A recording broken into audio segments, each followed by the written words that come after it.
Hello guys, അപ്പോൾ നമ്മൾ ഇന്ന് കൊട്ടൂർ അമ്പലത്തിൽ പോകാണ് കേട്ടോ. ഇപ്പോൾ എല്ലാവരും കൊട്ടൂർ അമ്പലത്തിൽ പോകുന്നുണ്ട്. ഇപ്പോൾ അതിൻ്റെ ഒരു സീസൺ ആയതുകൊണ്ട് എല്ലാ ആൾക്കാരും അവിടെയാണല്ലോ പോകുന്നത്. അപ്പോൾ നമ്മളൊരു 3:30 കഴിഞ്ഞപ്പോൾ തന്നെ വീട്ടിൽ നിന്ന് ഇറങ്ങിയത്. നമുക്ക് 7:30 ട്രെയിൻ വരുന്നു.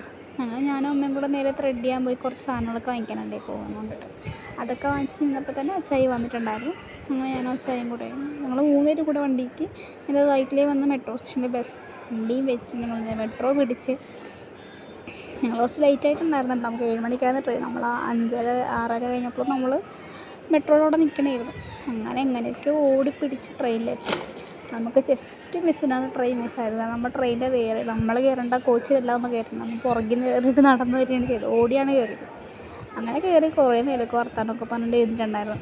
സംസാരിച്ച് എല്ലാവരുടെയും വർത്താനമൊക്കെ പറഞ്ഞിരുന്നത്. അത് കഴിഞ്ഞപ്പോഴേക്കും ഞങ്ങൾ 9:30 കഴിഞ്ഞപ്പോൾ ഫുഡും കഴിച്ച് കുറഞ്ഞിട്ട് പിന്നെ ഞങ്ങൾ രണ്ടുകൂടി സംസാരിച്ച് ഉറങ്ങാമെന്ന് പറഞ്ഞിരുന്നു. നല്ല ക്യൂ കുറേ ഉണ്ടാവുമെന്ന് അറിയാം. നമ്മൾ ഉറങ്ങാൻ ട്രൈ ചെയ്തിട്ട് എനിക്ക് ഉറക്കമൊന്നും പറഞ്ഞിട്ടുണ്ടായില്ല. പക്ഷേ ബാക്കിയുള്ള ആൾക്കാരെല്ലാവരും നല്ല രീതിക്ക് ഉറങ്ങും. സിന്ധുമ്മ ആയാലും സുജാവ ഫോൺ നോക്കും, ഉറങ്ങും, എഴുന്നേക്കും, ഫോൺ നോക്കും.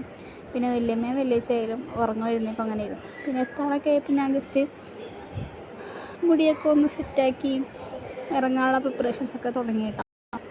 നമ്മൾ തലശ്ശേരിയിലാണ്. അപ്പോൾ എത്താറായപ്പോഴേക്കും എന്തോ ഏകദേശം ഒരു 11:45 ആയിട്ടുണ്ടായിരുന്നു. 11:45 കഴിഞ്ഞിട്ടുണ്ടായിരുന്നു കേട്ടോ. അങ്ങനെ പിന്നെ അതിലേട്ടനെ കാണിച്ചു. ഞങ്ങൾ നേരെ ഇറങ്ങാൻ വേണ്ടി പോയിട്ടാണ്. അങ്ങനെ തലശ്ശേരി എത്തിക്കഴിഞ്ഞപ്പോഴേക്കും നമ്മൾ അച്ഛയമ്മ ഞങ്ങളതിലൂടെ ഇറങ്ങാൻ വേണ്ടി ഇരുന്നു. പിന്നെ അവിടെ ഇറങ്ങിയിട്ട് ഞങ്ങൾ ജസ്റ്റ് ഫ്രഷായിട്ട് കുറച്ചൊന്ന് അങ്ങോട്ട് പോകും.